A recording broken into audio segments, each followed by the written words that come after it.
My shift was supposed to end at 11.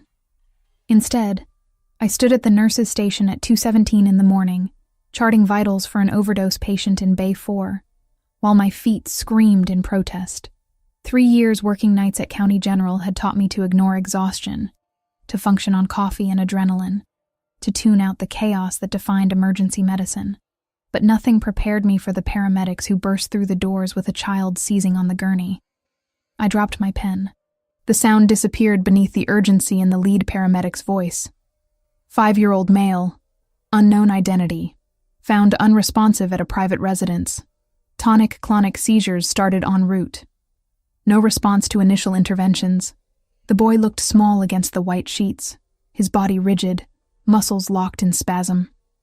Dr. Harris, our senior resident, rushed from Trauma 2, already pulling on fresh gloves. 2 other nurses converged from opposite directions.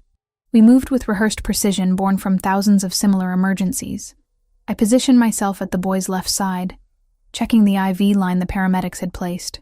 The fluid was running. Good. But something felt wrong. Not the seizure itself. Those I'd seen countless times. Something about the pattern, the presentation, the subtle details everyone else seemed to miss. "Get him on monitors," Dr. Harris ordered. "I need a full panel, CBC, metabolites, tox screen, standard epilepsy protocols." I watched the boy's face as we transferred him to the ER bed. His lips held a faint bluish tint, barely visible under the harsh lights. Not cyanosis from oxygen deprivation. Something else.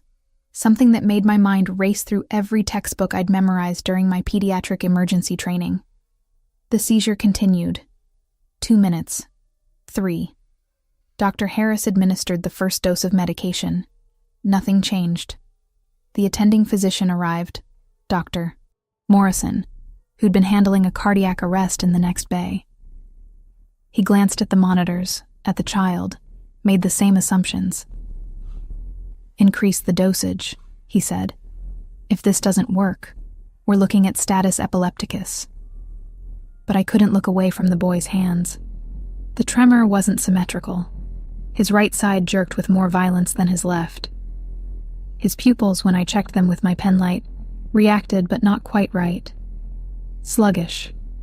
Irregular. My breath caught. I knew this. I'd studied this exact presentation during my advanced certification. A syndrome so rare that most doctors went their entire careers without seeing a case. Reyes syndrome, but not the typical presentation. This was the atypical variant, complicated by metabolic crisis, mimicking other conditions and killing children before anyone realized what they were treating. "Dr. Harris," I said, keeping my voice level, "I need to speak with you." He didn't look up from adjusting the ventilator settings. "Not now, Sophia." The seizure intensified. The boy's back arched. Alarms screamed from every monitor. And I saw it. The moment I'd been dreading. The subtle change in his cardiac rhythm that told me we had minutes, not hours. I stepped directly into Dr. Harris's line of sight. This isn't epilepsy. Look at the asymmetrical presentation, the pupillary response, the slight jaundice in his sclera. This is Reyes syndrome with acute metabolic decompensation. He stared at me like I'd grown a second head. "A nurse doesn't diagnose. I'm not diagnosing. I'm observing. And if I'm right, the medications you're giving him will make it worse. You need to call Dr. Morrison back. Run ammonia levels. Start the protocol for metabolic crisis before he goes into cardiac arrest. Sophia, step back." That's an order, but I couldn't. Every instinct I'd honed over 3 years, every hour of additional training I'd pursued on my own time, every case study I'd read when I couldn't sleep, they all screamed that I was right. And this child was dying. I moved without thinking. Pulled the crash cart closer. Checked the medications, the equipment, positioned everything exactly where it would need to be when his heart stopped, because it would stop. In the next 90 seconds, if someone didn't listen. "Doctor." Morrison strode back in, irritation clear on his face. "What's the delay?" I planted myself between him and the bed. "Sir, with respect, I believe this child has Reyes syndrome. a typical presentation with metabolic crisis. The tremor asymmetry, the pupillary sluggishness, the timing of seizure onset. They all point to cerebral edema and ammonia accumulation. If we don't address the underlying metabolic failure, we'll lose him. The room went silent, except for the machines. Every eye turned to me. Dr. Morrison's expression shifted from irritation to something I couldn't quite read. You're suggesting I missed a diagnosis? I'm suggesting we consider an alternative before this child codes. Please, just check the ammonia levels. Look at his hands, his eyes. This doesn't present like standard seizure disorder. He studied me for a long moment, then looked at the boy. Really looked. His eyes narrowed the way a doctor's do when they're seeing something for the first time. Run the ammonia levels, he said quietly, and get me the metabolic crisis protocol. Now. The team exploded into motion. I helped draw the blood, my hands steady despite my racing heart. 90 seconds later, the results flashed on the screen. Ammonia levels 4 times normal range. Dr. Morrison's face went pale. Jesus Christ, you were right. The next 10 minutes blurred. New medications, new interventions. The protocol I'd pulled from memory, studied for an exam 6 months ago. The seizure began to ease. The boy's vitals stabilized. Not out of danger, not even close, but no longer circling the drain. I stepped back, my legs suddenly weak. Let the doctors do their work. Watched the child's chest rise and fall with the ventilator's rhythm, and tried not to think about how close we'd come to losing him. The doors at the far end of the ER slammed open. I looked up, still catching my breath, and felt the air change. 6 men in dark suits walked in, moving with purpose that made security freeze in place. But it was the man in the center who made everything stop. Tall, maybe 6'2", with black hair shot through with silver at the temples. An Armani suit that probably cost more than I made in 3 months. Eyes, dark brown and intense, swept the ER like he was cataloging threats. A faint scar cut through his right eyebrow. He looked like violence in an expensive package. "Where is my son?" His voice cut through the chaos. Low, controlled, but underneath, something that made my survival instincts wake up. Dr. Morrison moved to intercept him, hands raised in a placating gesture. "Sir, you can't be back here. If you're family, we need you to wait in the consultation room while we stabilize the patient." The man's eyes found the boy, found me standing beside the bed. His gaze locked on mine with an intensity that made my breath catch. "That's Leonardo. And I'm not waiting anywhere." The security guards moved forward. The 6 suited men shifted, hands moving to their jackets. The tension ratcheted so high I could taste it. Dr. Harris, foolishly brave or stupid, spoke up. This nurse violated protocol. She overstepped her authority. She needs to be removed from duty immediately. The man's attention snapped to Dr. Harris. Something in his expression made the doctor take an involuntary step back. "This nurse violated protocol? She diagnosed your son," Dr. Morrison said quietly, "before anyone else could make this worse. Against orders, against hierarchy, and she was right. If she hadn't pushed, if she hadn't insisted, we would have lost him." The man looked at me again. Really looked. Not the way men usually looked at me, with casual dismissal or worse. This was assessment, calculation, recognition of something I couldn't name. "Your name?" "Sophia Mercanti." He took a step closer. His presence filled the space between us, intimidating not through aggression but through sheer force of personality. I refused to step back, refused to show the fear that curled in my stomach. "You saved my son's life." It wasn't a question. I nodded anyway. Dr. Harris found his voice again, angry and defensive. She'll still face disciplinary action. She had no authority to question attending physicians. The hospital board will review this. The man reached into his jacket. Every security guard tensed, but he only pulled out a card, expensive paper stock, embossed lettering, handed it to Dr. Morrison. No disciplinary action, no review. "If this hospital punishes the woman who saved my son, I'll bury this place in lawsuits until there's nothing left but rubble. Are we clear?" The silence stretched. Dr. Morrison looked at the card, at the man, and his face went carefully blank. The kind of blank that meant he'd just recognized exactly who he was dealing with. Crystal clear, Mr. Valentasi. Carlos Valentasi.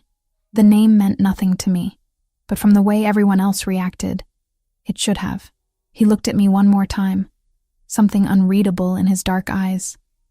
Then he moved to his son's bedside, all the violence in him transforming into something else, something that looked almost like vulnerability. He brushed Leonardo's hair back from his forehead with surprising gentleness. Then he pulled another card from his pocket, walked back to me, pressed it into my hand. "Thank you," he said quietly, "for having the courage to be right." Then he was gone, taking his men and most of the oxygen in the room with him. I stood there, card in my hand, and wondered what the hell had just happened. Wondered why my hand was shaking. Wondered why those dark eyes stayed in my head long after the ER returned to its usual chaos. And wondering, as I finally went home at dawn, if I'd just made the best decision of my life, or the worst. 3 days after the ER incident, I sat in a conference room that smelled of stale coffee and disinfectant, facing a disciplinary board that looked at me like I'd committed murder instead of saving a child's life. The chief nursing officer, Mrs. Patterson, shuffled papers with deliberate slowness while 2 hospital administrators flanked her like executioners. "You understand the severity of what you did, Sophia? I understood that a 5-year-old boy was still alive. That seemed pretty severe to me." Mrs. Patterson's mouth thinned into a line. "You challenged not 1 but 2 attending physicians. You inserted yourself into a medical decision-making process that was not your place to be in." "With respect," I said, keeping my voice even despite the anger simmering in my chest. "I didn't diagnose. I observed. I presented evidence. And Dr. Morrison made the final decision. After you publicly undermined his authority," one of the administrators said. "Do you have any idea how that looked? It looked like saving a life mattered more than ego. The tension in the room could have been cut with a scalpel." Mrs. Patterson leaned forward, her reading glasses catching the fluorescent light. "We're issuing a formal written warning. 1 more incident of insubordination, and you're terminated. Are we clear? Crystal." I walked out of that room with my hands shaking and my career hanging by a thread. But Leonardo Valentasi was in a pediatric ICU recovering, so I'd take the hit. I'd take it 100 times. The next 2 weeks blurred into the usual chaos of night shifts. I threw myself into work, tried not to think about dark eyes and dangerous men, tried to ignore the business card that I'd tucked into my wallet and hadn't thrown away. The name Valentasi nagged at me. I'd finally looked it up. Shipping company, they said. Import-export. The kind of vague description that meant something else entirely. I should have known better than to get involved. But I couldn't stop thinking about that little boy, wondering if he was okay, if the treatment had worked, if he'd have permanent damage. The hospital wouldn't tell me anything. Patient privacy, as if I hadn't been the one to save him. It was a Tuesday night, late, when I finally clocked out at 11:30. My feet ached. My back hurt. I wanted nothing more than my apartment, a hot shower, and 8 hours of unconsciousness. The parking garage was mostly empty, just a handful of cars scattered across the vast concrete expanse. My old Honda was parked in the far corner, where I always left it. Cheaper monthly rate. I was halfway there when I noticed the figure leaning against the driver's side door. Carlos Valentasi looked exactly as I remembered. Same expensive suit, different color. Same dangerous presence. Same eyes that seemed to see through every defense I'd ever built. My heart kicked into overdrive. I stopped 10 feet away, keys clutched in my hand like a weapon. "Mr. Valentasi." "Sophia." He straightened, hands in his pockets, non-threatening posture. But there was nothing non-threatening about a man like him. "I hope you don't mind me waiting. I wanted to speak with you." At nearly midnight in a parking garage? His mouth quirked. Not my smoothest approach. "But you're difficult to reach through official channels. Because I'm a nurse and you're..." I gestured vaguely, not sure how to finish that sentence without insulting him. "Because the hospital has protocols," he finished for me. "And I don't like protocols that get in my way." I should have been scared. Part of me was. but a larger part was curious and probably stupid. What do you want? To thank you properly and to make you an offer. I've already been thanked. And I don't need anything.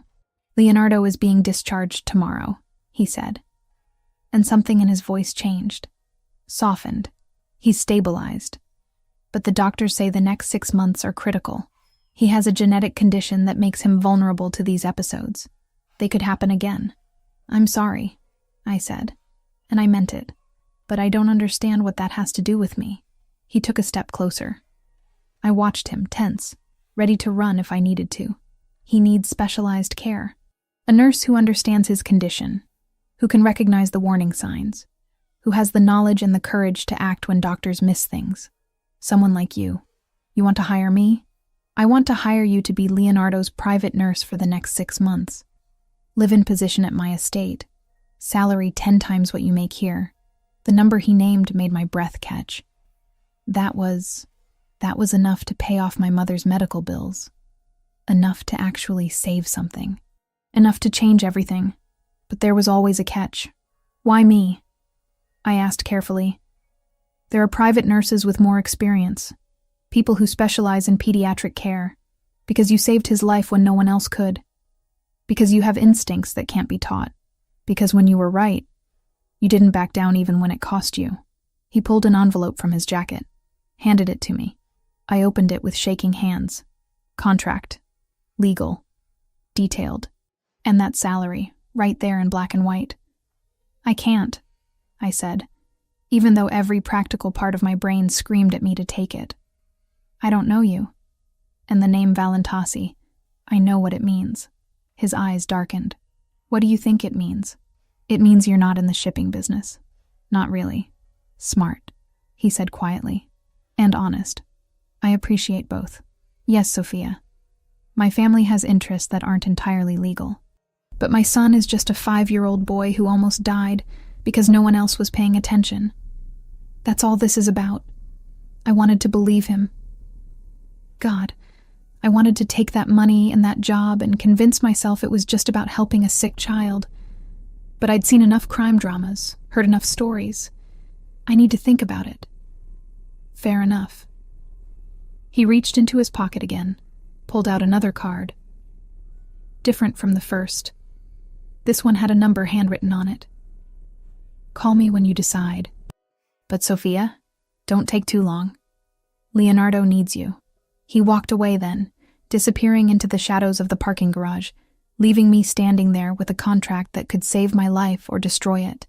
I went home. Didn't sleep. Stared at the contract until the words blurred. Called my best friend Camila at 6 a.m. You're insane if you take this, she said immediately. You know who he is, right? Carlos Valentasi. His family runs half the port operations in the city. Not exactly clean business. I know. Then why are you even considering it? Because a child needs help. Because I can actually make a difference. Because I trailed off, not sure how to explain the rest. Because he got under your skin, Camilla finished for me. I could hear the worry in her voice. Soph, be careful. Men like that, they're dangerous in ways that have nothing to do with business. She was right. I knew she was right. But 2 days later, I found myself at the private hospital where Leonardo had been transferred. I told myself I just wanted to see how he was doing, that I owed myself that much before I made a decision. The nurse's station directed me to room 412. I knocked softly. A small voice answered. Come in. Leonardo was sitting up in bed, coloring in a book. He looked so much better than the last time I'd seen him. Color in his cheeks. Bright eyes. Alive. He looked up when I entered, and his face split into the sweetest smile. You're the nurse who helped me. Papa said you saved me. My throat tightened. How are you feeling? Better. The doctors say I can go home tomorrow. I'm excited but also scared. What if I get sick again? I sat down in the chair beside his bed. That's why you're going to have someone watching over you. Someone who knows exactly what to look for. Are you going to be my nurse? I don't know yet, I said honestly. Would you want me to be? He nodded vigorously. You seem nice. And Papa trusts you. He doesn't trust many people. Smart kid. Too smart, maybe. I'll think about it, okay? He smiled again, then went back to his coloring. I watched him for a few more minutes, this little boy with dark curls and his father's eyes, and felt something in my chest crack open. When I left the hospital, I pulled out my phone, dialed the number Carlos had given me. He answered on the second ring. Sophia. I have conditions, I said before I could change my mind.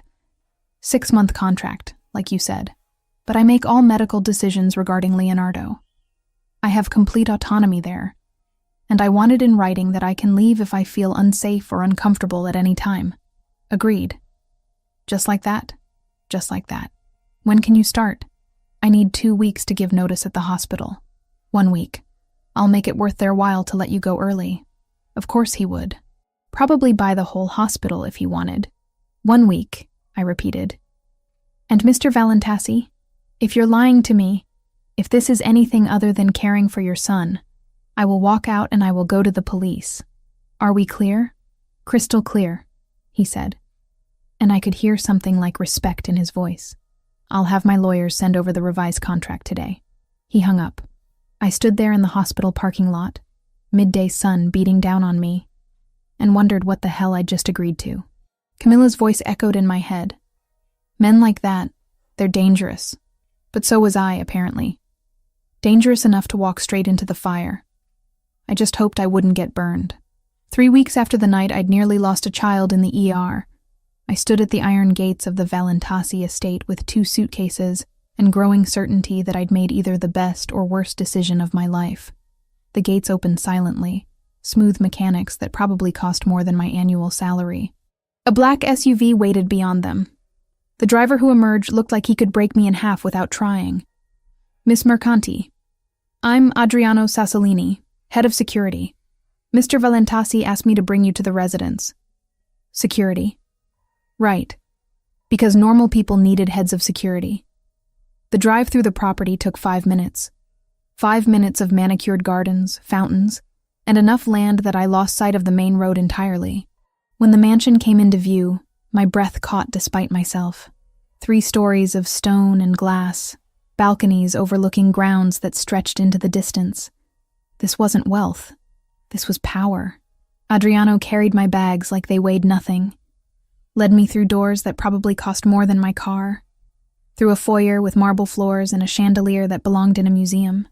My sneakers squeaked against the stone. I felt profoundly out of place.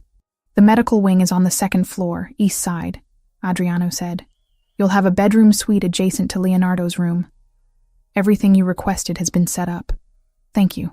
He studied me with dark eyes that missed nothing. Leonardo is a good kid.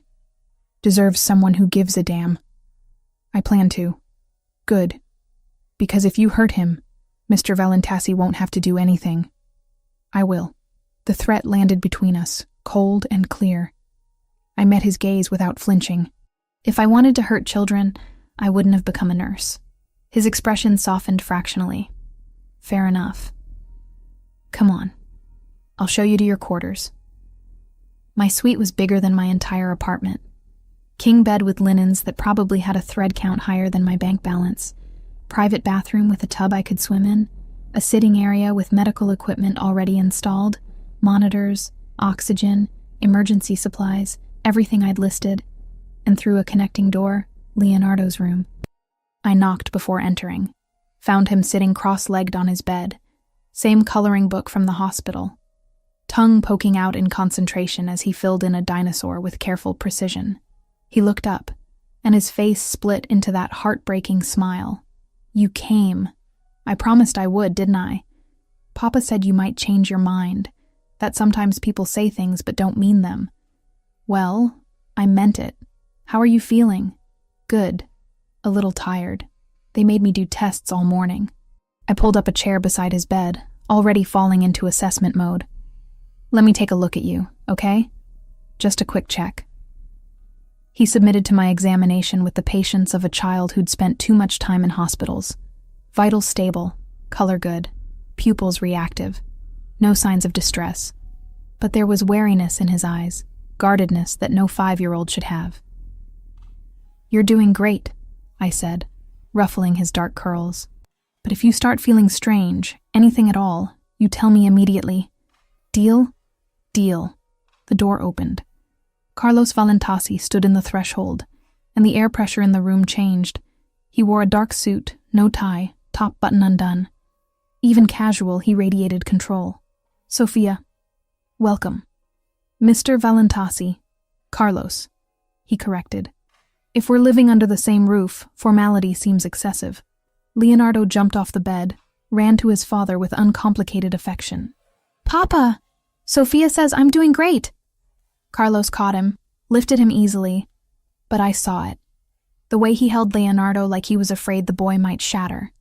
The way his eyes scanned his son for any sign of illness. This was a man who'd already lost too much. That's good news, Carlos said, setting Leonardo back down. Why don't you finish your coloring while Sophia and I talk? Leonardo returned to his bed obediently. Too obediently. Carlos gestured for me to follow him into the hallway. He closed the door behind us, leaving enough space for privacy but not so far that we couldn't respond if Leonardo needed us. I leaned against the wall, suddenly exhausted. Thank you for coming, Carlos said quietly. I know this isn't conventional. That's one word for it. His mouth quirked. You don't pull punches. Would you want me to? No. He studied me with those dark eyes, and I felt exposed. Leonardo hasn't smiled like that since his mother died. You're good for him already. The words landed with weight. I pushed off the wall. You haven't mentioned her. His mother, Juliana. Carlos's expression shuddered. She died 2 years ago. Car bomb. Wrong place, wrong time, wrong life. I'm sorry. So am I. He looked away, jaw tight. Leonardo was 3. He remembers enough to know she's gone. Not enough to understand why. And I pulled away. Couldn't handle the grief and the fear. So I became what I needed to be for the business and forgot how to be what he needed. And what did he need? A father, not a ghost. The honesty cut through me. I wasn't prepared for this vulnerability from a man who should have been all hard edges. You can change that, I said softly. It's not too late. Maybe. He met my eyes again. That's partly why you're here. Not just for medical care. Leonardo needs someone who sees him as a child. Not a liability or an heir. Someone who'll read him stories and make him laugh and let him be 5 years old. That wasn't in my job description. Consider it a bonus clause. I shook my head, but I was smiling despite myself. You're used to getting what you want, aren't you? Usually. He stepped closer, and my pulse kicked up. But you're not someone who can be bought or intimidated. I respect that more than you know. The air between us felt charged, dangerous. I stepped back, re-establishing distance. I should get settled in. Leonardo needs dinner and his evening medications. Of course. Carlos retreated as well, that shuttered expression returning. Dinner is at 7. I'd like you to join us. Is that a request or an order? With you, always a request. He left before I could respond, leaving me standing in that hallway wondering what I'd gotten myself into. The next few days established a rhythm. Mornings were Leonardo's therapies, gentle exercises to rebuild strength. Afternoons were rest and play, coloring books and stories and laughter. Evenings were dinner with Carlos, who watched his son with hungry eyes but maintained careful distance. I learned things in those quiet hours. Learned that Leonardo was brilliant, reading above his grade level, asking questions that made me scramble for answers. Learned that he loved dinosaurs and hated peas and wanted a dog, but his father said it wasn't safe. Learned that he missed his mother with grief that snuck up on him unexpectedly. And I learned about the house itself, the security cameras everywhere, the guards who changed shifts with military precision, the staff who spoke in careful voices and never asked questions, Adriano's constant presence, always watching. This was a fortress disguised as a home. One evening, a week into my tenure, I found Leonardo crying quietly in his bed. When I asked what was wrong, he just shook his head. So I sat beside him, pulled him close, and started humming. A simple melody, nothing special, just something my grandmother used to sing when I was scared. Leonardo's sobs quieted. That's pretty. What is it? An old Italian lullaby. My nonna taught it to me. Can you teach it to me? So I did. singing softly in a language I barely remembered, letting the words wrap around us like comfort. Leonardo's breathing evened out, his small body relaxing against mine. I didn't hear Carlos enter. Didn't see him standing in the doorway until I'd finished and looked up. His expression was raw, unguarded, devastated. He turned and left before I could speak. Later, much later, after Leonardo was deeply asleep, I heard movement in the hallway. Found Carlos sitting on the floor outside Leonardo's door, head in his hands. I sat down beside him. Didn't say anything. Just waited. Juliana used to sing that song, he said finally, voice rough. I haven't heard it in 2 years. I'm sorry. I didn't know. Don't apologize. He looked at me, and in the dim light, he looked younger, vulnerable. I'd forgotten how it sounded. Forgotten that Leonardo needed that kind of comfort. I've been so busy keeping him alive, I forgot to let him live. You're trying now. That counts. Does it? His laugh was bitter. I'm 38 years old, and a 27-year-old nurse has to teach me how to be a father. I'm not teaching you. I'm just here, doing what needs to be done. He was quiet for a long moment. Then, so softly I almost missed it. Thank you. For being here. For caring about him. It's my job. No. His eyes held mine. This is more than a job. You see him. Really see him. That's not something money can buy. The intensity of his gaze made my breath catch. I looked away first, standing with an excuse about checking equipment, but I felt his eyes on me as I retreated to my room. And I felt something shift between us. Something that scared me more than any threat Adriano could make. Because Carlos Valentasi was dangerous, yes, but not in the way I'd expected. He was dangerous because underneath the power and violence and control, he was just a man trying to save his son. Just a father, drowning in grief and fear. And I was already starting to care about both of them, far more than was safe. I lay in bed that night, listening to Leonardo's soft breathing through the monitoring system, and wondered how I'd protect my heart when this was over. Wondered if it was already too late. 5 weeks into my time at the Valentasi estate, Leonardo's latest blood work came back perfect. The metabolic markers were stable, the ammonia levels normal, his system functioning the way it should. I watched him racing across the back lawn chasing a butterfly, and my chest tightened with something that felt dangerously close to pride. Sophie, he called, his new nickname for me slipping out naturally. Come see. I jogged over, laughing as he pointed excitedly at a monarch perched on a rose bush. The boy who'd been seizing on an ER gurney 5 weeks ago was now running, playing, living. Medical miracle or not, I'd take it. Carlos appeared on the terrace, coffee in hand, watching his son with an expression that had shifted over the weeks. The careful distance had shortened. He'd started reading bedtime stories again, started eating breakfast with Leonardo instead of disappearing into his office before dawn, started being present, and maybe that was the most dangerous thing of all. Because watching Carlos Valentasi transform from a ghost into a father made him more real, more human, more impossible to resist. He's doing remarkably well, Carlos said as I joined him on the terrace. Thanks to you. Thanks to modern medicine and a good treatment plan. Don't diminish what you've done. His dark eyes held mine. Leonardo laughs now. He asks questions. He acts like a kid again. That's not medicine. That's you. The intensity of his gaze made my pulse skip. I looked away, watching Leonardo instead. He's a fighter. He was always going to bounce back. Maybe. But you gave him a reason to. Before I could respond, Adriano emerged from inside, his expression tight. We need to talk. Now.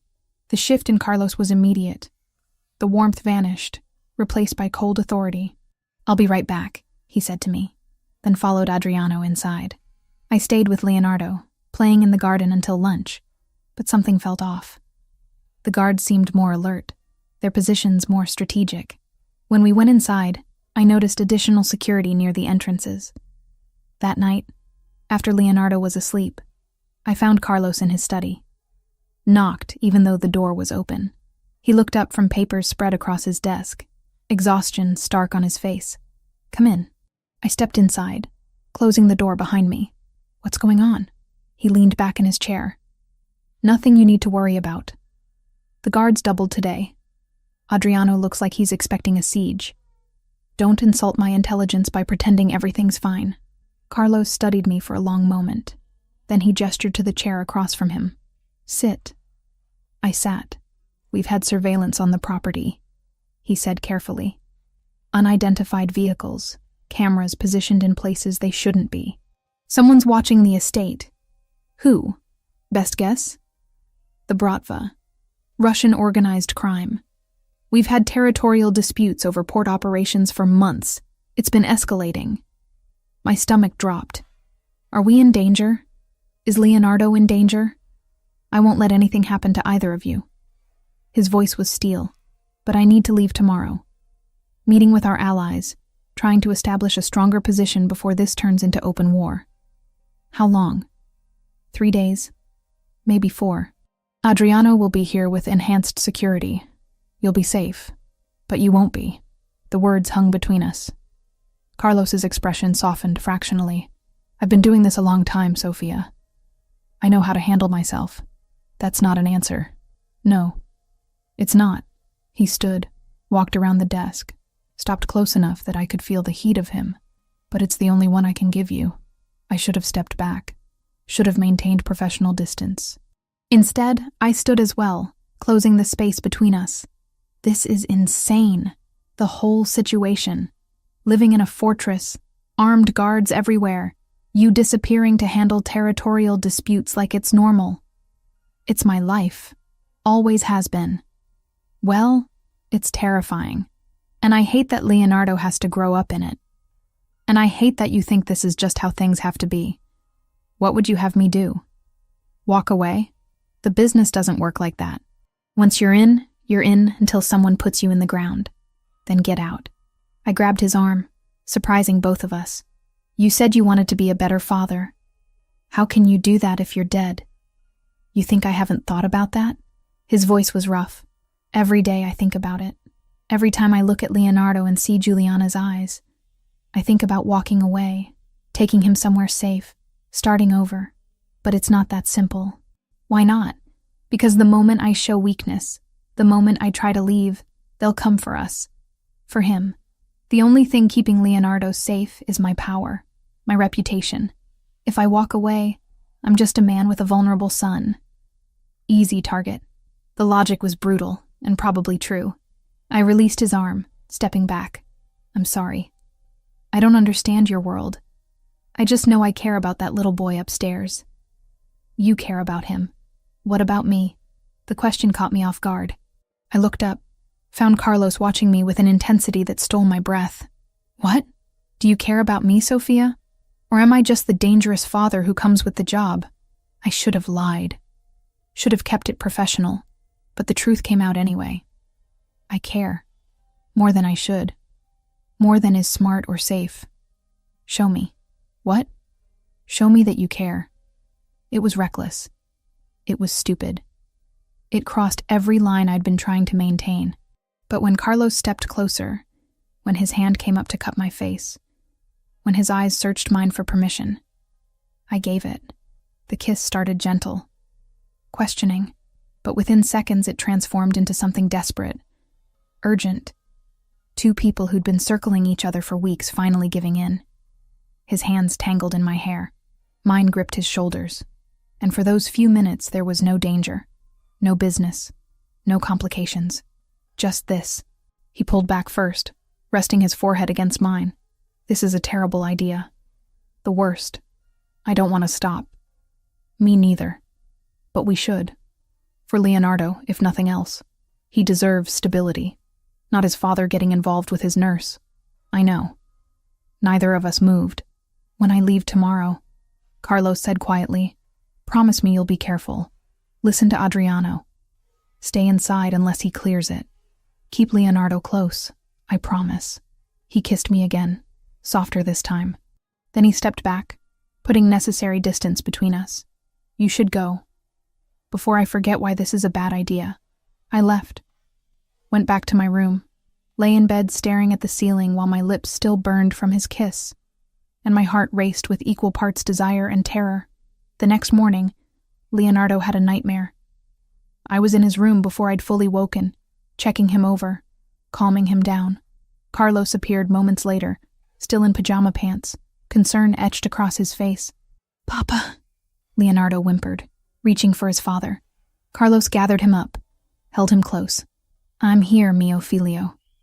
You're safe." I stepped back, giving them space, watched father and son together, and felt my heart crack open wider. Carlos's eyes found mine over Leonardo's head. The look we shared was loaded with everything we couldn't say. Later, after Leonardo had calmed and gone back to sleep, after Carlos had showered and dressed in his armor of expensive suits, he found me in the medical room organizing supplies. He closed the door, pulled me close, kissed me like it might be the last time. "Come back safe," I whispered against his lips. "Always." He touched my face, traced my cheekbone with his thumb. "Take care of him. Take care of yourself." Then he was gone. I watched from Leonardo's window as he left with a convoy of black SUVs, and tried not to think about all the ways this could go wrong. Tried not to think about how much it would hurt if he didn't come back. Adriano found me later that afternoon. "We need to talk about protocols. If anything happens, you take Leonardo to the safe room. You know where it is? The one in the sublevel." "Yes." "Good. Don't leave for any reason until I give the all clear. No matter what you hear. Leonardo's safety is everything." "Understood?" "Understood." He nodded, started to leave, then paused. "He cares about you, Carlos. I've known him 20 years, and I've never seen him look at anyone the way he looks at you. That doesn't change anything." "Doesn't it?" Adriano's expression was unreadable. "Maybe it changes everything." He left before I could respond. I stood in the empty hallway, touching my lips where Carlos had kissed me hours before, and wondered if Adriano was right. Wondered if love could be enough when the whole world was determined to tear you apart. That night I couldn't sleep.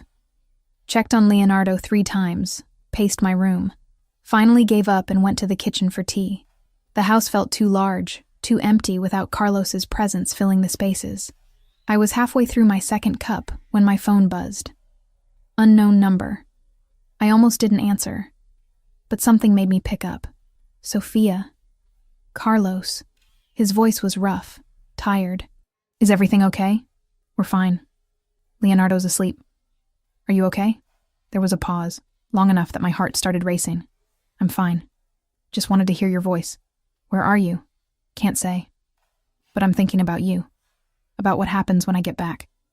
"What does happen?" "I don't know. But I know I don't want to pretend anymore. Don't want to keep my distance. Don't want to act like you're just Leonardo's nurse when you're so much more. Carlos, I have to go. But Sophia, you belong to me now, whether you want to or not. Whether it's smart or not. You're mine." He hung up before I could respond. I sat in that dark kitchen, phone pressed to my chest, and felt the truth of his words settle into my bones. I was his, and God help me. I didn't want to be anything else. Even if it destroyed us both, 3 days without Carlos felt like 3 weeks. Leonardo asked for his father constantly, and I had to invent excuses about important business meetings, while my own anxiety gnawed at me. Every time my phone rang, my heart stopped. The storm rolled in on the 4th night. Thunder shook the windows as I tucked Leonardo into bed, reading him his favorite dinosaur book for the 3rd time. He'd been clingy all day, sensing my tension. "Will Papa be home soon?" he asked, dark eyes wide with worry. "Very soon," I promised, hoping it was true. "He's just finishing some work." "I miss him." "I know, sweetheart. Me too." I stayed until he fell asleep, his small hand wrapped around my fingers. Then I retreated to my room, listening to the rain hammer against the glass, watching lightning split the sky. At 2:47 in the morning, the power went out. My training kicked in before my fear could. I grabbed my phone, used the flashlight to navigate to Leonardo's room. He was still sleeping, thank God. I stood in his doorway, waiting for the backup generators to activate. 4 seconds. That's how long it took. 4 seconds of complete darkness before the emergency lights flickered on, bathing everything in dim red. And in those 4 seconds, alarms started screaming. I ran to Leonardo's bed, shook him awake. Wake up, baby. We need to go. Right now.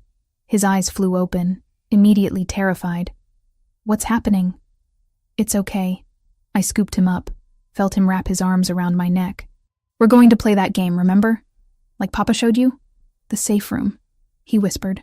The door burst open. Adriano, weapon drawn, blood on his sleeve. Go. Now. Don't stop for anything. Gunfire exploded from somewhere below us. Leonardo flinched violently against me. I ran. Down the hallway, through the service corridor, past the wine cellar, into the sublevel. My bare feet slapped against cold stone. Leonardo's breath came in panicked gasps against my shoulder. Behind us, more gunfire. Shouting in a language I didn't recognize. The thunder of boots on stairs. I reached the steel door, punched in the code with shaking hands. It took 3 tries while sounds of violence grew closer. Finally, the lock disengaged. I shoved through, sealed us inside. The safe room was exactly as Adriano had shown me.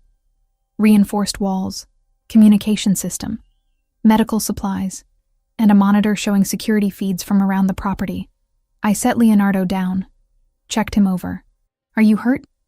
Any pain? He shook his head, tears streaming. I want Papa. I know, baby. I pulled him close, one eye on the monitors. Papa's coming. But right now we stay here, okay? The monitors showed chaos.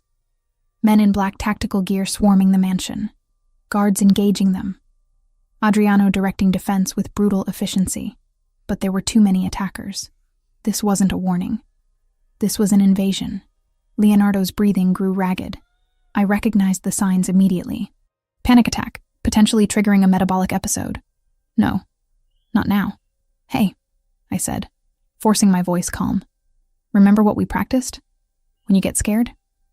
The breathing exercises, he managed. That's right. Deep breath in. Hold it. 1, 2, 3. Now let it out slowly. We breathed together. In and out. Counting. His panic gradually subsided. His color stayed good. No signs of an episode. Thank God. An explosion rocked the building. Leonardo screamed. I held him tighter, positioning myself between him and the door. The monitors showed smoke. Fire in the east wing. Guards falling back. And then, bodies. Sophia. The intercom crackled to life. Adriano's voice strained. Status. I lunged for the panel. We're secure. Leonardo's stable. What's happening? Bratva hit squad. 12 men, heavily armed. We've got it contained, but barely. Carlos? On his way. ETA 15 minutes. Hold tight. Adriano, there's fire in the east wing. I know. Stay in the safe room. No matter what. Even if it sounds like we've lost, you stay locked in until Carlos or I give you the all clear. Understood? Understood. The intercom went dead. I watched the monitors. Watched men fight and die. Watched the mansion turn into a war zone. Leonardo had his face buried in my shoulder, crying quietly. I stroked his hair, sang the Italian lullaby, and tried not to let him hear the terror in my voice. 15 minutes. Carlos would be here in 15 minutes. Time crawled. Each minute felt like an hour. I watched the monitors. The attackers were being pushed back, but slowly. Some made it deep into the house. One passed within feet of the safe room entrance. Then, on the monitor showing the front gates, headlights, black SUVs crashed through the gate. The lead vehicle slammed directly into a group of attackers. Carlos. He emerged from the vehicle before it fully stopped, weapon in hand, and the expression on his face was murderous. Pure, cold rage. He moved through those men like vengeance incarnate. No hesitation, no mercy. Just brutal, efficient violence. He was alive. He was here. Within minutes, the tide turned. The attackers tried to retreat but found themselves trapped. It was over in less than 5 minutes. Finally, the intercom crackled again. Sophia. Carlos's voice, rough and urgent. I'm coming to you. Don't open for anyone else. Okay. I heard his footsteps before his voice. Then the knock. It's me. I checked the monitor first. Saw him standing there, covered in blood, suit destroyed, but alive. I punched in the code. opened the door. Carlos took one look at me and Leonardo, and something in his expression cracked. He crossed the distance in 2 strides, pulled us both into his arms. "Papa," Leonardo sobbed into his father's shoulder. "I've got you." Carlos's voice broke. "I've got both of you. You're safe now." I felt him trembling. This man who just killed without hesitation was shaking as he held his son. "Are you hurt?" he asked me, pulling back just enough to scan my face. "No, we're fine. Leonardo had a panic episode, but I managed it." His eyes closed briefly. "Thank God." "What happened?" "Ambush. They hit us at the meeting, used it as a distraction for this." He looked around the safe room, jaw tight. "They wanted Leonardo. Wanted leverage. How did they know you'd be gone?" "Someone told them. Someone inside my organization sold us out. The magnitude of that betrayal settled over us." Adriano appeared in the doorway.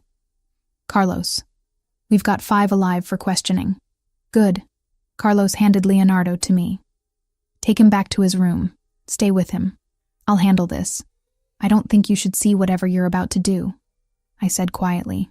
His eyes met mine, and in them I saw the truth of who he was.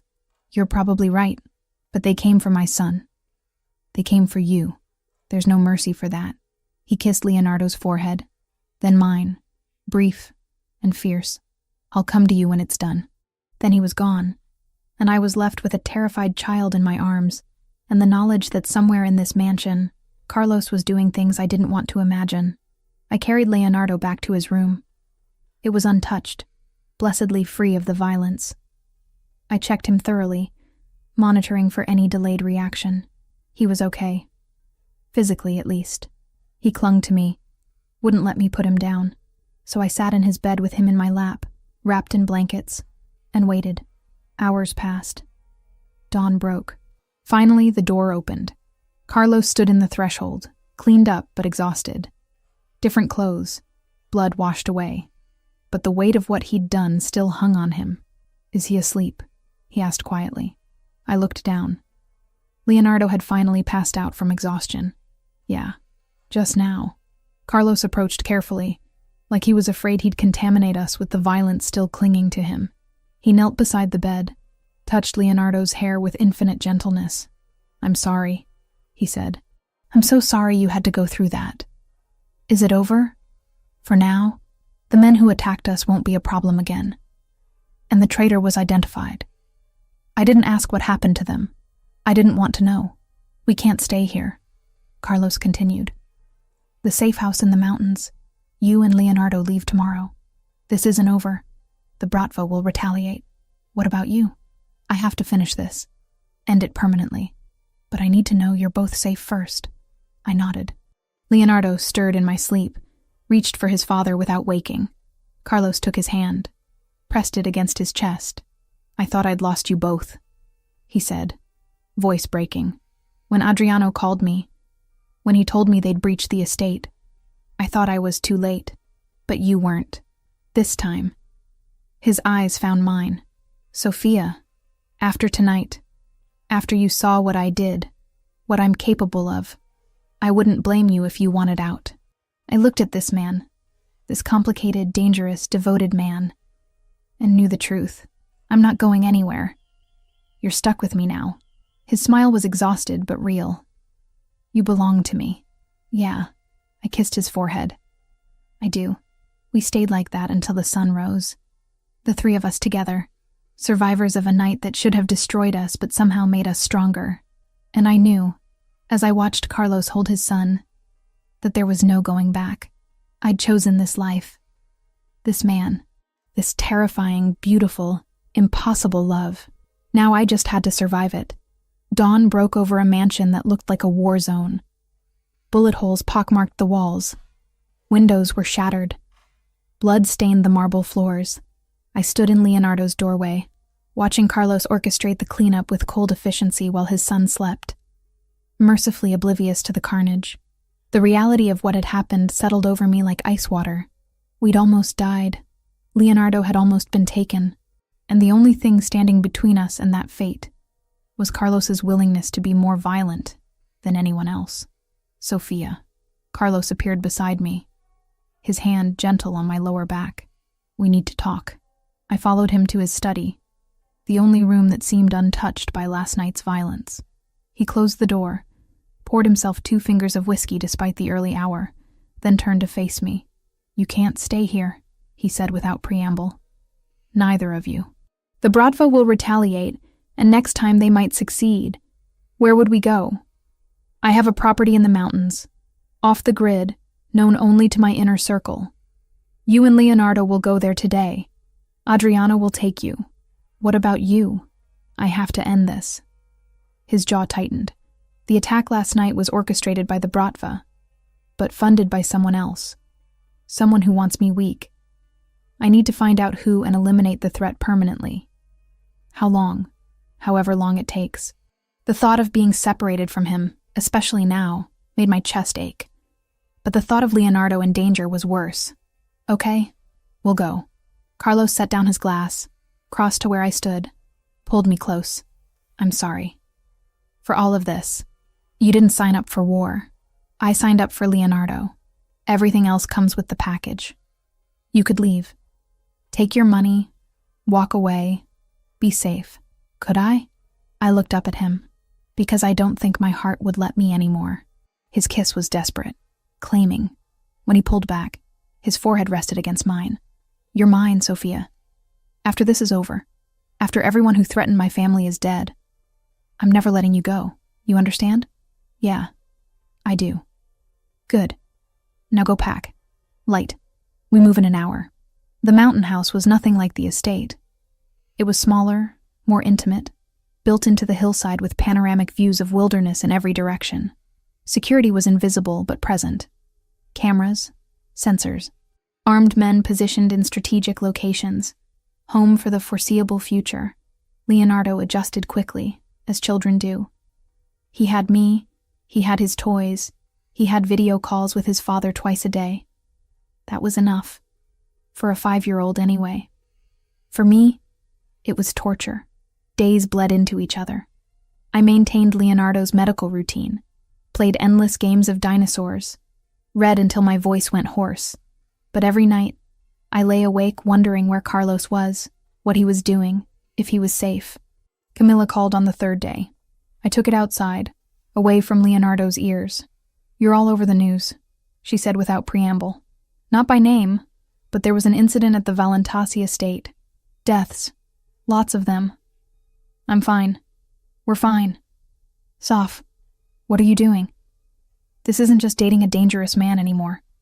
This is active warfare." "I know. Then come home. Bring Leonardo. Come home and let me help you disappear." "I can't. Can't or won't. Both." I closed my eyes. "Cam, I love him. I love them both. I can't walk away. Even if it gets you killed?" "Even then." She was quiet for a long moment, then softer. "Okay. But if you need me, if you need anything, you call. Promise me." "I promise." After I hung up, I cried. For the life I'd left behind. For the innocence I'd lost. For the woman I'd been before Carlos Valentasi walked into that ER and changed everything. But I didn't regret it. Not for a second.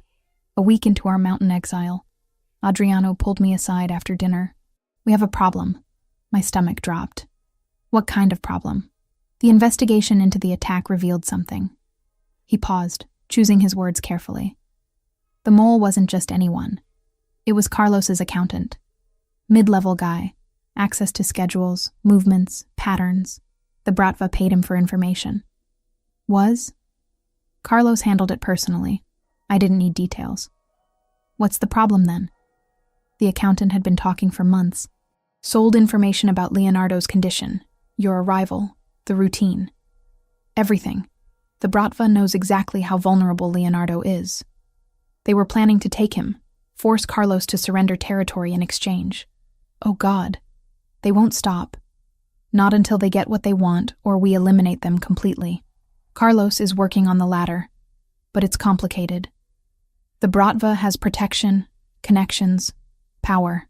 How complicated? He's meeting with them. Neutral ground, mediated by the Cosa Nostra.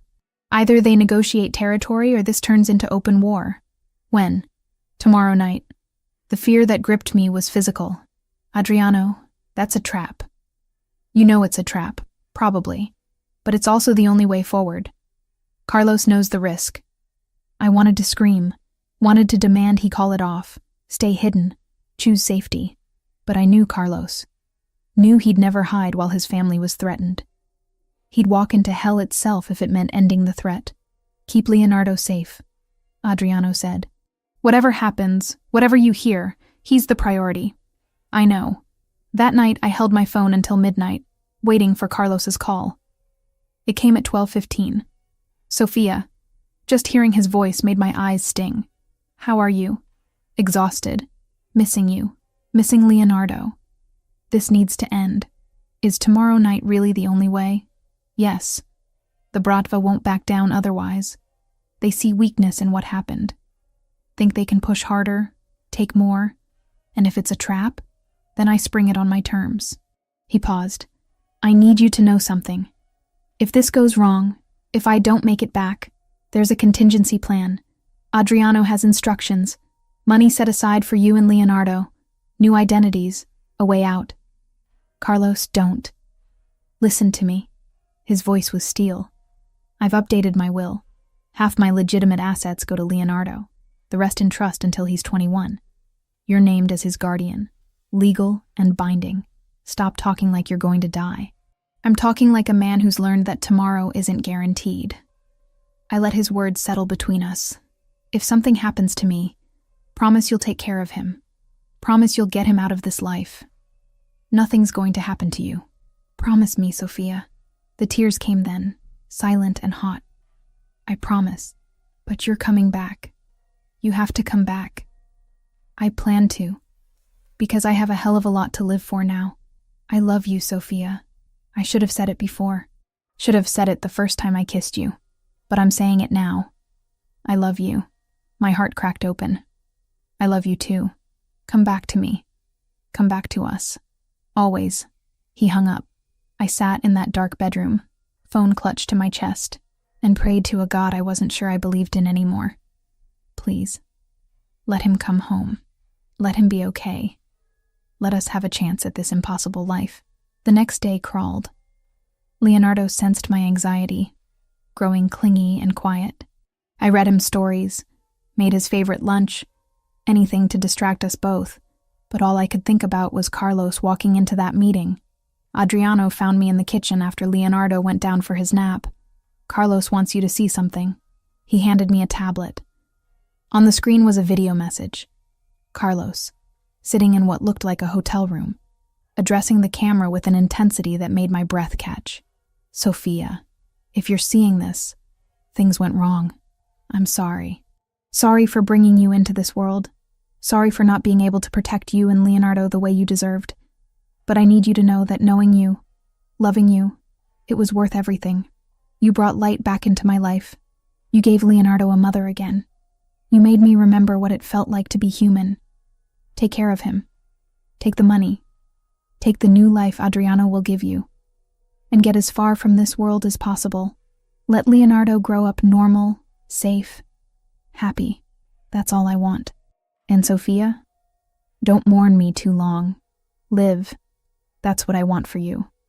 A life full of joy and peace and everything I couldn't give you. I love you. Always. The video ended. I stared at the blank screen, tears streaming down my face. He recorded that this morning, Adriano said quietly. Just in case. He's not dying, I said fiercely. He's coming back. I hope you're right. That night, I couldn't sleep. Paced the living room while Adriano sat stone-faced in the corner, monitoring communications, waiting for news. Any news. It came at 11:37. Adriano's phone rang. He answered, listened, his expression giving nothing away. Then he looked at me. It's done. Carlos is alive. The relief nearly took me to my knees. Is he hurt? Some. But he's alive and the threat's been neutralized. We're clear. When can we see him? He's coming here. Should arrive in a few hours. I waited up. Watched the sun rise over the mountains. Watched the black SUVs wind up the long driveway. Watched Carlos emerge from the lead vehicle, favoring his left side but standing. Then I was running. Met him halfway. Threw myself into his arms despite the wince it caused. "You're alive. You came back. Told you I would." His arms tightened around me. Always. Leonardo appeared in the doorway, sleep-rumpled and confused. "Papa?" Carlos released me, dropped to one knee despite the obvious pain. Leonardo ran to him, and I watched father and son hold each other. And I knew, standing in that mountain morning, that we'd survived. The attack, the separation, the war, whatever came next, we'd face it together, all three of us. A family forged in violence but held together by something stronger. Love. 4 weeks in the mountain house, and I'd almost forgotten what normalcy felt like. Carlos visited when he could, 3 times so far, each visit more precious than the last. We existed in a strange bubble, playing at being a family while the real world churned below. Leonardo flourished. His health remained stable. His laughter came easier. His nightmares faded. And one morning, he asked something that changed everything. "Sophia?" he said over breakfast, pushing his eggs around his plate. "Can I ask you something?" "Of course, baby. Are you going to be my new mama?" My breath caught. I looked to Carlos, who'd arrived late last night. His eyes held mine, waiting. "Would you want that?" I asked carefully. "Yes." Leonardo's voice was small but certain. "I love you. Papa loves you. We could be a real family." I reached across the table, took his small hand. "We already are a real family, sweetheart. But would you? Stay with us? Forever?" "Forever's a long time," I said, smiling despite the tears in my eyes. "But yeah, I'd like that very much." Carlos watched with an expression I'd never seen before. Hope. Pure, unguarded hope. Later, after Leonardo went down for his nap, Carlos found me on the deck. The view was spectacular, all pine forests and distant mountains. He wrapped his arms around me from behind. "You meant that? About forever?" I did. "Good. Because I'm not letting you go. After this is over, I'm making this official. Ring, wedding, everything. Is that a proposal? It's a statement of intent." His lips brushed my neck. "The proposal will be better. More romantic." I laughed, turned in his arms. "I love you. I love you too. More than I thought I could love anyone after Juliana." We stood wrapped in each other until Adriano's voice shattered the moment. "Carlos. Emergency call. It's about the Bratva situation." Carlos's expression hardened instantly. "Stay with Leonardo." He disappeared inside. I followed at a distance, heard his side of the conversation. "What do you mean they're pushing back?" "We had an agreement." Silence. "When? Where?" His voice went cold. "That's suicide. They know it's a trap." Another pause. "I don't have a choice. If I don't show, they'll interpret it as weakness." He hung up, turned to find me in the doorway. "The Bratva leadership wants another meeting. Different location." "It's a trap," I said immediately. "Probably. But if I don't go, the tentative peace collapses. We'll be back to open warfare. Then send someone else. Send Adriano. It has to be me." Power is maintained through presence, through never backing down, through showing strength even when you know it's dangerous. Even if it gets you killed? Especially then. I wanted to scream. But I understood. This was who he was. What his world demanded. "When do you leave?" "Tomorrow." That night, Leonardo sensed something wrong. He clung to Carlos during dinner. Carlos's patience never wavered, assuring his son over and over that he'd be back soon. After Leonardo finally fell asleep, Carlos came to my room.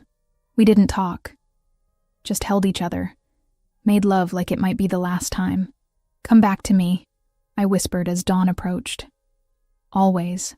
But when he left with Adriano and a convoy of guards, dread settled into my bones.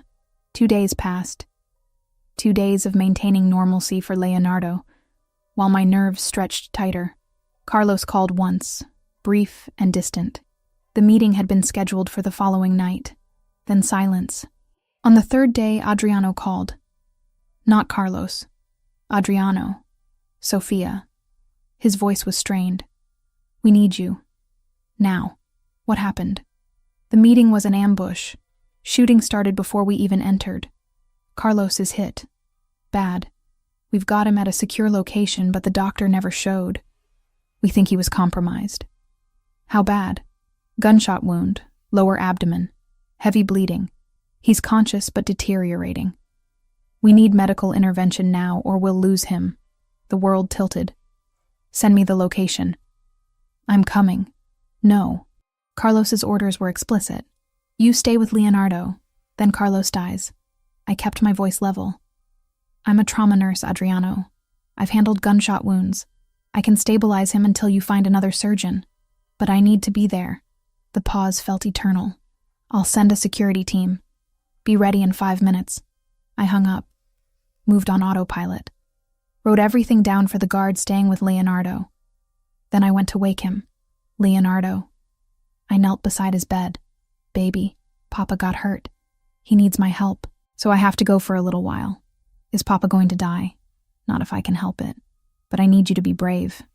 Stay with the guards. I'll be back as soon as I can. With Papa? With Papa. He threw his arms around my neck. I love you, Mama. The word hit me like a physical blow. He'd never called me that before. I held him tighter. I love you too, baby.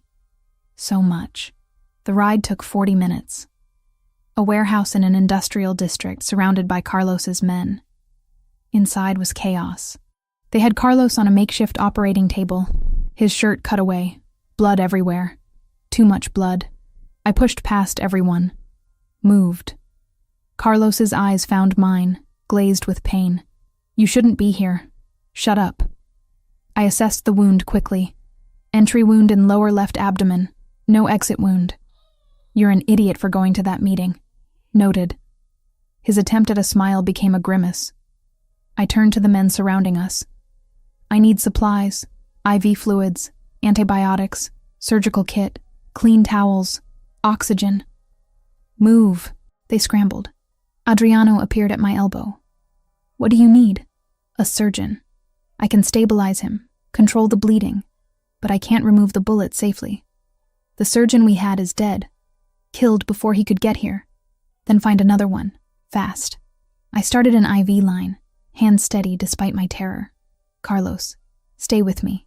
Don't you dare die. Trying not to. I worked systematically, controlled the bleeding with direct pressure, administered antibiotics, set up oxygen, monitored his vitals. Every skill I'd learned in 3 years of ER nursing came flooding back. Sophia, Carlos's hand found mine. If I don't make it, you're making it. I won't accept any other outcome.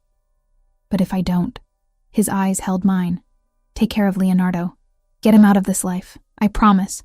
Now stop talking and conserve your energy. Adriano returned. I found someone. Dr. Sarah Chen, trauma surgeon. She's 30 minutes out. Carlos needs surgery now. She's the best we've got. Can you keep him alive for 30 minutes? I have to. Those 30 minutes were the longest of my life.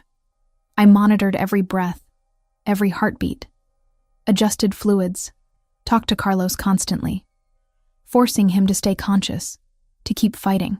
When Dr. Chen finally arrived, professional and efficient, relief nearly took me to my knees. Fill me in, she said, already assessing Carlos. I gave her everything. Vitals, interventions, time since injury. She nodded, already prepping. You did good work. He's stable enough for me to operate, but I need you to assist. I can do that. The surgery took 2 hours.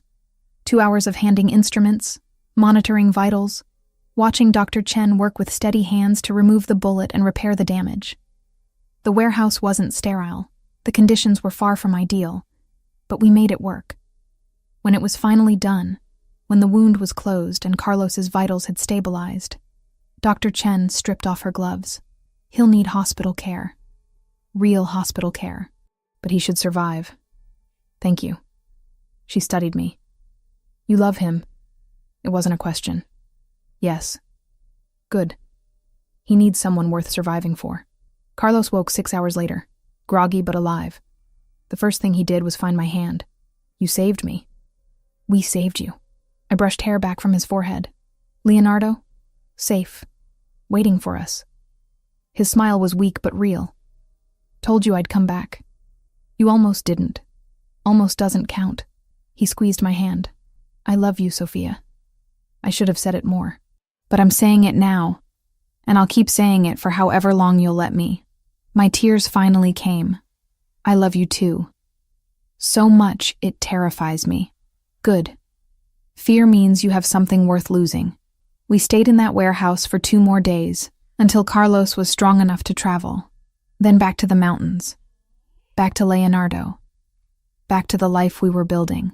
And when Leonardo ran to his father, careful of his injuries but desperate to hold him, when Carlos pulled us both close and held us like we were his entire world, I knew we'd survived the worst. Everything else was just living. 3 weeks of recovery in the mountain house. 3 weeks of watching Carlos heal, of Leonardo's cautious attention to his father, of rebuilding what had almost been destroyed. But beneath the surface, wheels were turning. Adriano appeared one morning while Carlos was doing physical therapy, his movements still careful around the healing wound.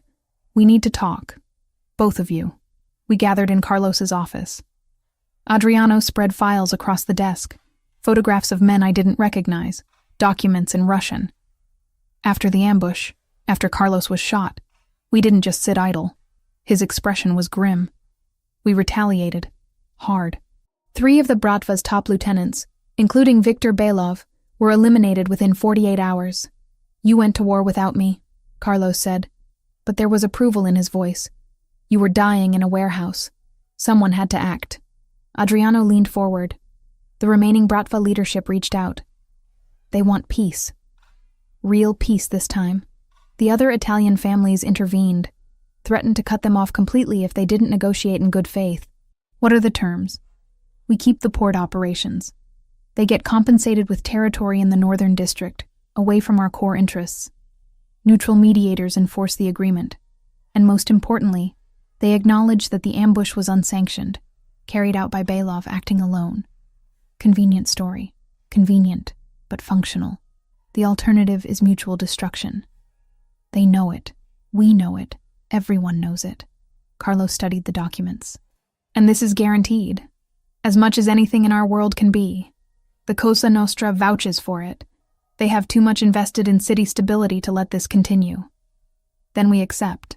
Carlos looked at me. It's over, Sophia. Really over. I wanted to believe him. Wanted to accept that we could finally have peace. But I'd learned too much about his world to trust easy answers. The next day, Carlos made a decision that shocked everyone. I'm stepping back, he announced to his assembled lieutenants in a video call. Adriano will take over day-to-day operations. I'll remain as head of the family, make major decisions, but I'm not running the streets anymore. The silence was deafening. Adriano spoke first. Carlos, are you sure? I almost died. I almost left my son without a father. Again. Carlos's voice was steel. I'm not doing that anymore. Leonardo deserves a father who's present, not one who's constantly 1 bullet away from a grave. And Sophia deserves better than constantly waiting to hear if I'm coming home in a body bag. After the call ended, Carlos found me in Leonardo's room, where I was organizing his medications. He leaned against the doorframe, watching. You meant that? I asked. About stepping back? Every word. I've been running on rage and duty since Juliana died. But you and Leonardo, you gave me something to live for instead of just survive. I'm not wasting that. What will you do? Be a father. Be your husband, if you'll have me. Run the business from a distance. Let Adriano handle the violence. He crossed to where I stood, pulled a small box from his pocket. This isn't how I planned it. I had this whole romantic scenario worked out. Sunset, champagne, perfectly rehearsed speech. But I've learned that tomorrow isn't guaranteed. He opened the box. An emerald ring, surrounded by diamonds, caught the light. Marry me, Sophia. Make this family official. Let me spend whatever time I have left showing you that you made the right choice walking into my world. My hands were shaking. Yes. God. Yes. He slipped the ring onto my finger. kissed me like we had all the time in the world.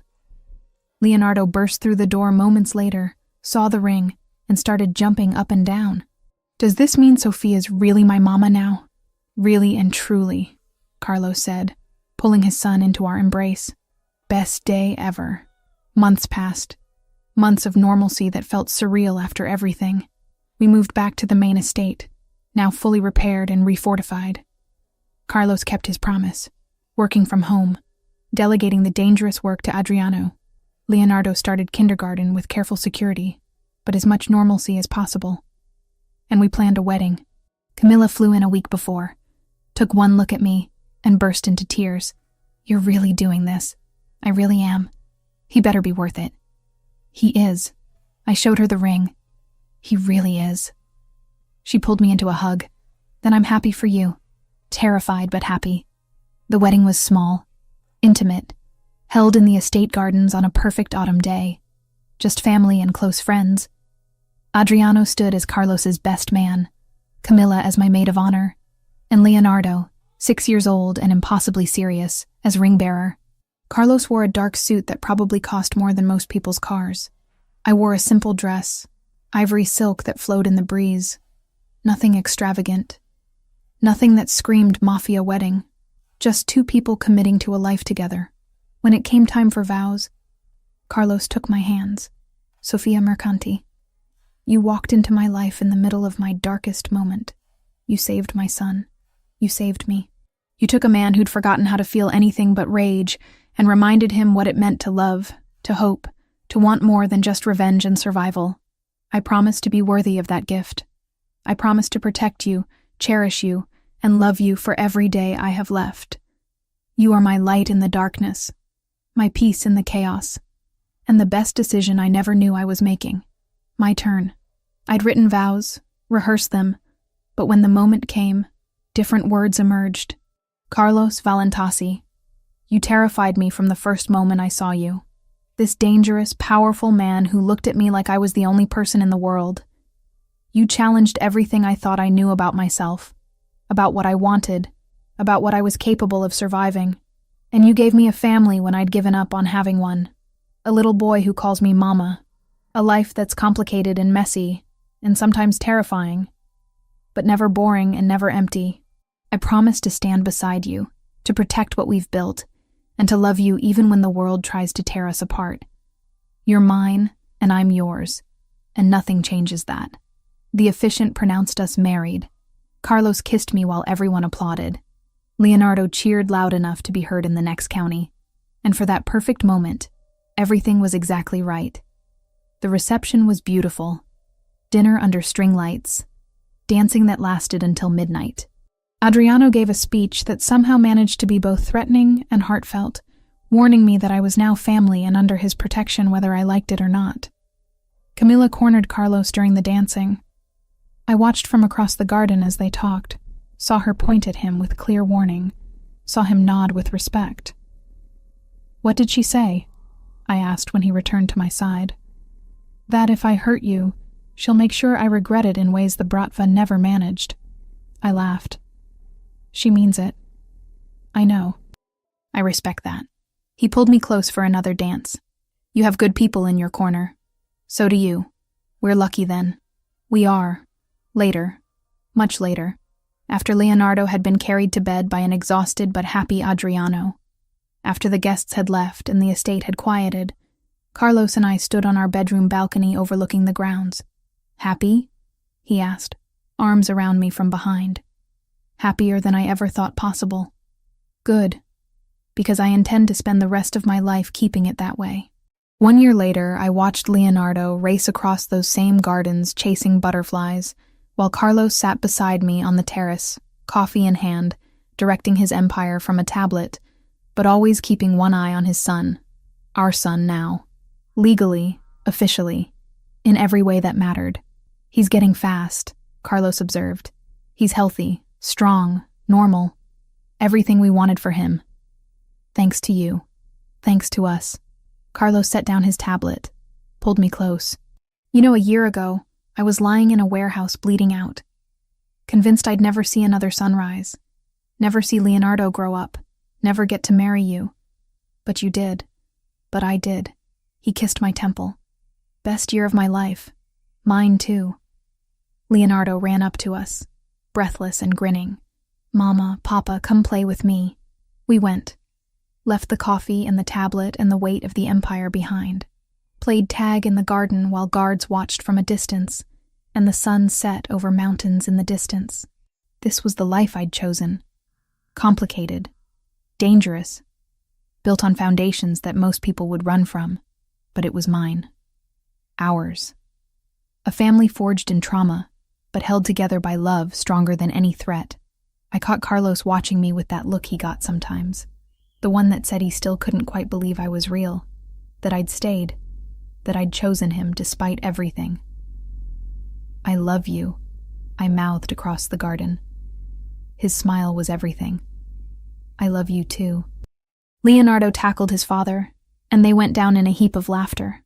I joined them, the three of us tangled together on the grass, and thought about how far we'd come from that night in the ER. A nurse who challenged hierarchy to save a life. A mafia boss who learned to love again. A little boy who got a second chance at family. Not a fairy tale. Fairy tales were too simple, too clean. This was something better. Something real. Something worth every risk, every fear, every impossible choice. This was home. This was family. This was love. And nothing, not the bratva, not the dangers of Carlos's world, not anything could take that away from us. We'd survived the worst. Everything else was just living. And God, what a beautiful life it was.